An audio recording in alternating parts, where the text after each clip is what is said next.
Hey everyone, had an opportunity to review just one inning from this game, but it's a pretty good camera angle, so I thought we'd use what we did get. Allows us to see a little bit more of the field and the work by the crew. So let's go ahead, just break it down, and we'll go from there. To start, where I'll draw your attention is to the footwork of the plate umpire. Notice on this, I think the footwork looks pretty good where it is. That left foot is up in front of the right foot, and that's because with the right-handed batter here, of course, the left foot is the slot foot, and so it's up in front. Putting it in front of the plant foot behind the catcher, moving it forward, helps us attack the slot, which you've heard me talk about before, gets our head forwards, and allows us to see the outside and lower parts of the plate a lot better. So this is good footwork right here. So now we get to a left-handed batter, though, and this is where we're not quite seeing the inverse of that we should. On a left-handed batter, our slot foot changes to our right foot, and so now we want to have our right foot in front of our left foot. And you can see here that our plate umpire, the footwork, it doesn't look like that's happening, which is ultimately going to put his body position further back and make it harder to see the outside and lower parts of the plate. So we need to be really careful with that, and that's a problem that a lot of umpires have, is that they don't switch which leg is which when it goes from a right-handed batter to a left-handed batter.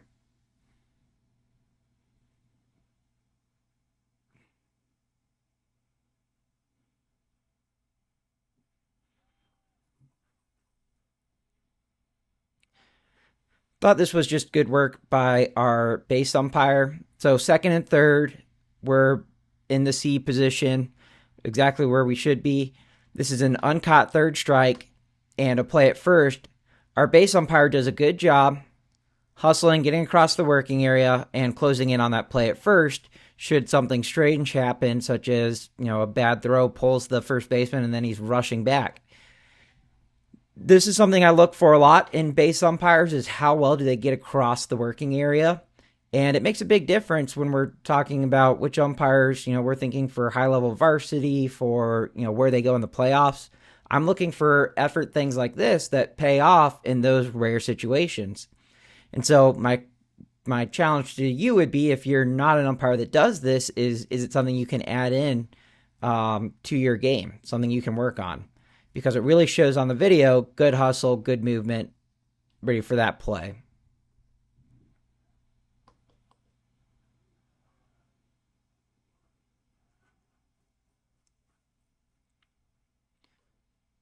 Clean base hit, nothing real exciting there. Again, that lefty footwork just doesn't quite look right.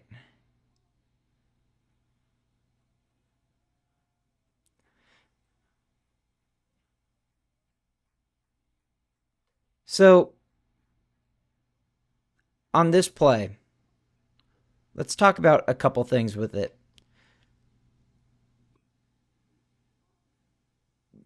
This is one that off the bat you're thinking, okay, that might get through the infield, and we've got a first to third mechanic, and that's true, and that's fine, and that's going to start you going up that third base line. Now the good news is that in a crew of two with a runner on first base only, we have that potential rotation. We also have the plate umpire trying to assist on a illegal slide at second base, and we can do that in this scenario.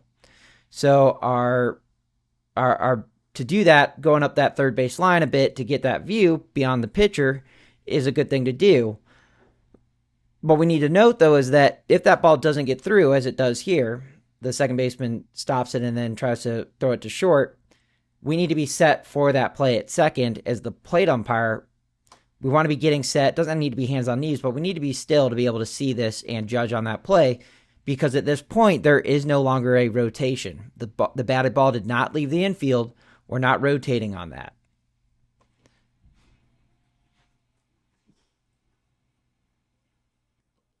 And I don't know if our base umpire is signaling to our partner to just stay there or something, but yeah, for our plate umpire, let's work on stopping earlier, identifying ball stayed in the infield, and then leaving your base umpire, to get the work in, which, there's nothing on that play. So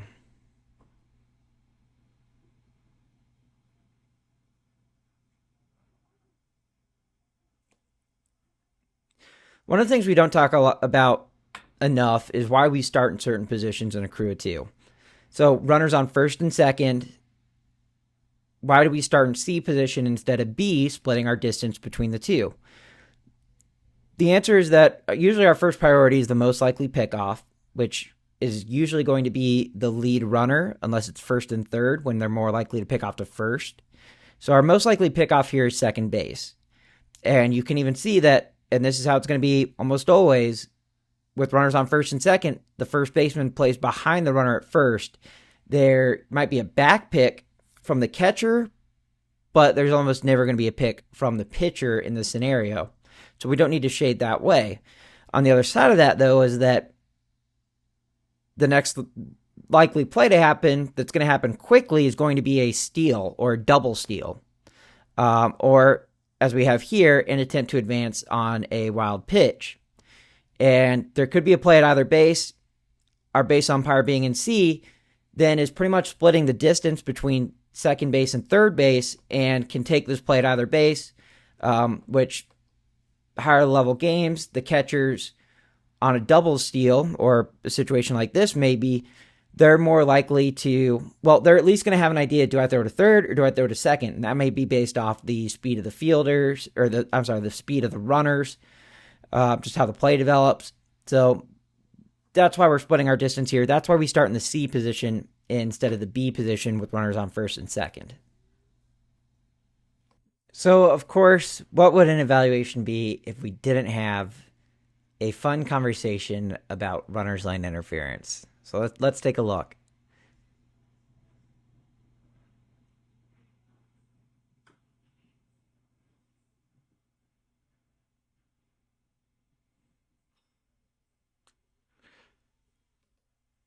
So what do you think at home? And again, it's so much easier to call this from home. And any of you that watch this twice, you're cheating because you're not doing it live. So, let's have a little grace here. But,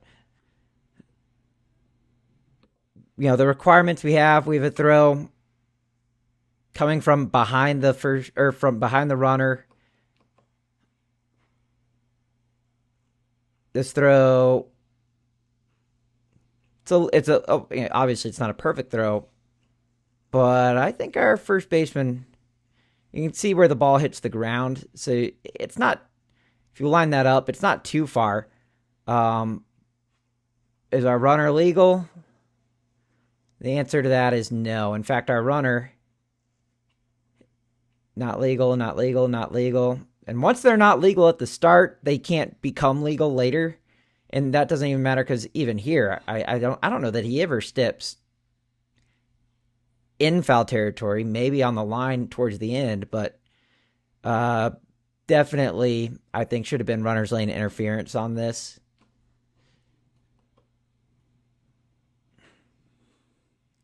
For our plate umpire, we let that catcher clear us. Yes, we do have first responsibility, fair foul. But at this point, I think we can, right here, we should be identifying this is not going to be a fair foul question. I need to be on the line, stopped and set for the play versus still moving. And then if we're late to turn our head, although he does get his head around, so he should see it, but what we don't want is to be caught on this and then look over to first too late. I think our plate umpire sees it here, but just incorrectly passes on what should have been runner's lane interference.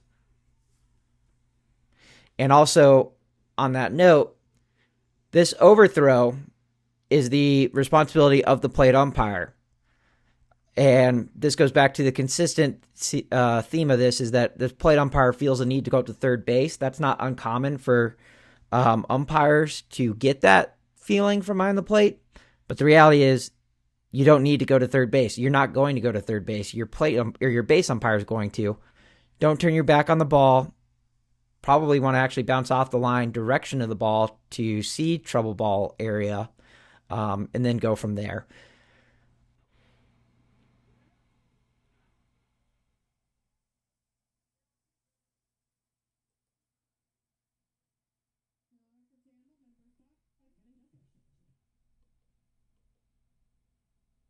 See, I think this footwork, and this camera's at a little bit of a lying angle too, because of the way it's aligned.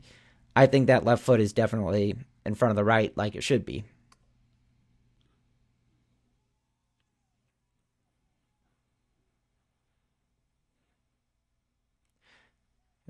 So this is a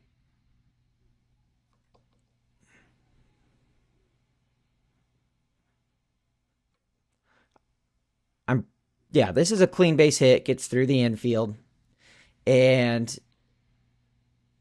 runners on second and third. We know there's no rotation, nothing like that. That's all fine. But what I want to talk about is let's try to get a better feel for our footwork before the ball's put in play, right? Or a better idea of where we're going. So as the plate umpire, we know here, second and third, all I'm doing is point of the plate. Fair foul or point of the plate. So off the bat here, as we see this ball go past the pitcher, you can see he's starting to wander a little bit up that third base line. It's a natural habit that he's built, and that showed up a couple times here in just this one inning. So we want to try to slow that down and have in our pre-pitch, thinking about what our responsibilities are, see if we can commit to my first step is back. I'm backing up. I'm opening up my field of view so that I can see everything going on on the field. And that can be very important, especially in a crew of two where we just don't have enough eyes to truly see everything, but we're going to try to. And then he drops to the third baseline extended. The reason we talk about point of the plate instead of third baseline extended is that back here, your field of view, you're looking at the ball in front of you. You can see everything. You can see both bases. It's not totally in your periphery. It's a little bit more in front, so it's a little more in focus. You can see it more. You can take in more of the play. Versus in this position, with no runner coming home, yes, you can see the touch, and yes, you can see the touch at third, but you can't see anything going on over here. And when you least expect it, that's when sometimes something will happen. The first baseman hangs out there, and there's a contact between the first baseman and the runner, what have you. We want to try to open up our field of view. So we're giving up our seeing everything on the field by coming third baseline extended versus point of the plate, and we're giving it up for no benefit because there is no play at the plate. So we don't need to. So let's just focus on, or at least try going point of the plate more than just third baseline extended.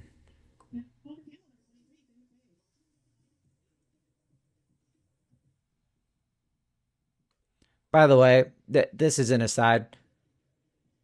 I have absolutely seen MLB and AAA umpires kick dirt off the plate. You don't do it if it's like super covered. Then yeah, you bend down and you do wipe it. A casual kick with your foot, especially, it can depend on the field, right? Especially if it's just super dusty. It is not the end of the world. Some people out there are going to say it is. It's not. I've seen MLB umpires do it. This is probably enough where I'm just going to bend down and wipe it. But again, it's not the end of the world. And I know I'm looking forward to the YouTube comments on that. This is a great sign that you're probably not in the right footwork. Is that this is it? If you're the plate umpire and